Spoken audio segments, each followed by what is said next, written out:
Hey, how's it going? I'm Josh from 91 Tech, and the current iPhone SE 3rd generation costs $430 and has since it was released 2.5 years ago. Already, bad price, and it gets worse when you realize this is a 7-year-old smartphone with a 3-year-old chipset. Are you licking my phone? This is my dog Cola, by the way. She always needs to be involved with whatever I do. It is long overdue for a proper generational overhaul, and according to rumors, apparently just that is on the horizon. The 4th generation iPhone SE is alleged to be coming this spring, probably around March or April 2025, just given past release patterns. Today I wanted to take a few minutes to discuss what this phone is rumored to be, and how it could compare to the rest of Apple's lineup assuming it actually happens. Keep in mind going into this, these are all rumors. Nothing is confirmed and the phone may not even happen at all, though Apple definitely needs to do something. I do think this phone is very likely to happen, and the current iPhone SE is such terrible value right now it is laughable, but again, this is all hypothetical, so just keep that in mind. So let's start with the basics. What would this 4th generation iPhone SE potentially look like? Well, the iPhone 8 design is very likely to be gone altogether, meaning there will no longer be a home button iPhone in the lineup. Rumors say this new SE will look like the iPhone 14 in design, probably featuring the notch and Face ID and not the dynamic island. There is also going to be likely a single camera sensor on the back, probably the 48 megapixel sensor from the iPhone 15, rather than 2 lenses including an ultra wide. There will definitely be USB-C, and it is possible the action button could see an appearance. The size will probably be identical to the smaller iPhone 14, so 6.1 inches. This is sort of notable since the current iPhone SE is by far the smallest phone in Apple's lineup. They haven't sold a mini iPhone in a long time, and now their smallest phone could end up being 6.1 inches, which is basically medium size at this point in my opinion. The display will also likely be the same high quality 60Hz OLED that we see in the iPhone 14, rather than an LCD like in the iPhone XR or 11. There have been some rumors pointing to a dynamic island being possible. I personally think it's pretty unlikely. I think the notch makes more sense. It sets it apart from the rest of Apple's lineup as a less premium device, and historically the SE has used an older design, which the notch at this point is, technically. Originally, the SE of course replicated the iPhone 5S's design, but with the power and cameras of the iPhone 6S. Then the 2020 iPhone SE replaced the iPhone 8 with the same design as that older phone, but with an upgraded chipset. The 2022 iPhone SE replaced that phone once again with also an upgraded chipset, the same one as in the iPhone 13, allowing for 5G connectivity. Otherwise, that phone is the iPhone 8 right down to its camera sensor. There's not even a night mode. Frankly, the 3rd gen iPhone SE is the laziest iPhone Apple has ever made, and I don't think it's particularly close. For this 4th generation iPhone SE we've been talking about, I mean, it sounds like an immense upgrade and exponentially better value than what we are seeing right now. Even though there will likely be a price increase, I would expect this new phone to probably cost around $500 US. Could be a little more, could be $550, it could be $450, but I think $500 sounds about right, and it leaves enough room for the iPhone 14 at $600 to not interfere with sales for one or the other. Albeit if these rumors are true, I don't think there's going to be very much reason to buy an iPhone 14 when the SE exists, especially since this SE very well could have the A18 chipset in order to use Apple Intelligence, and I actually think it will. Either that or they invent an A17 chip for it. There is no A17, only an A17 Pro that was in the 15 Pro. Hard to say, but probably Apple will just give it the A18. Now, this puts a wrench into Apple's current iPhone lineup in that the next couple tiers up no longer will seem worth it whatsoever. Of course, there's going to be no Plus option, but the Plus iPhones are not exactly popular to begin with. So they're going to have a $500 phone potentially with a 48 megapixel camera, A18 chip and Apple Intelligence, a nice seamless OLED edge-to-edge design with just the notch, which who cares? Sure, it's only one camera sensor, but that's really not a big deal, and that seems like that could be the only real drawback. There's going to be USB-C. It's going to be better than the iPhone 14, substantially better even, and far faster, and yet it's going to be $100 less than the iPhone 14? It doesn't make a whole lot of sense, does it? But the thing is I could still see Apple doing this, and the reason is because they don't upgrade the SE very often, and it's sort of a poor pattern Apple's found themselves in, and I think there's a way out, but they're not going to do it. Thing is, when the 2022 iPhone SE 3rd generation came out, it wasn't really a bad phone. It had the same specs as the iPhone 13, which had come out 6 months prior. Now, everything else about the phone at that point was nearly 5 years old, so that wasn't great. That was never good. But considering the iPhone SE2 was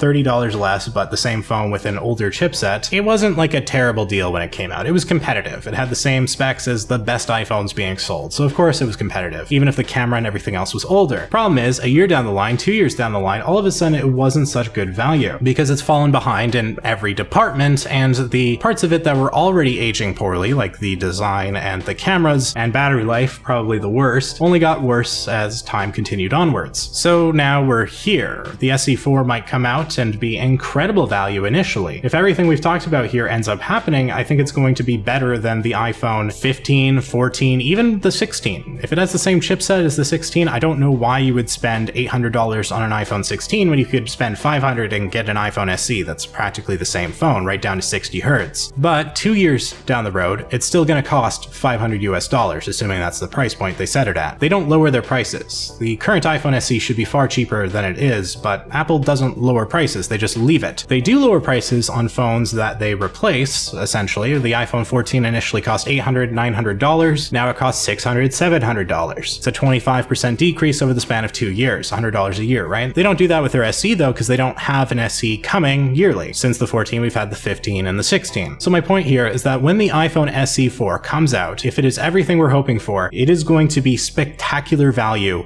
at first. But that is the peak of how good its value is going to be. Over time, it's going to get less and less impressive as new phones, the iPhone 17, 18, potentially bring new designs, but also faster chipsets, better cameras, and so on. If Apple were to replace the SE every year with minor upgrades, that would be different. And I think that would be maybe a more appropriate way to retain the same price point, but they don't do that. And so it means that if you are interested in a phone like this, the SE4, buy it when it comes out, or buy it this next year. This is going to be the phone to buy for probably about 2 years or so, at which point it will no longer be so good value. But yeah, right now everything I've seen, it looks pretty great, and I am glad Apple's doing it, even if they do the same thing and desert it for 3 years until the next one. So that's pretty much what I wanted to talk about today. Nothing crazy. I've got a buying guide in the works, and something that was coming up was the SE4. How do I talk about it? So I figured it would be nice to have a video to refer people back to. And also, I'm probably going to do another video on the SE3 and why it's such terrible value. I did one last year about it, and yeah, it's even more relevant now. So it's just worth talking about how poorly Apple has handled the SE line. And while this new phone sounds fantastic, on paper it sounds really good, to me that doesn't really fully make up for the fact that right now they're selling a $430 smartphone that people expect to be brand new and great, when it's not. It's a 7-year-old smartphone with a 3-year-old chip that can be found for like $100 on eBay. It doesn't even hold its value very well on the used market. So yeah, I'm very interested to see what Apple does here. I'm also interested to hear from you guys. Please leave your comments down below. Let me know what you think about the SE4, if it'll happen, and if it's a phone you would be interested in. Thank you so much for watching. If you found this video interesting, please hit that like button and consider subscribing for more tech content. I don't do generally like news or rumors, but in this case, I thought it was interesting to talk about. Huge shout out to the channel members for being absolutely amazing people. And yeah, I'm Josh from 91 Tech. As always, this is my dog Cola, and we will see you all next time.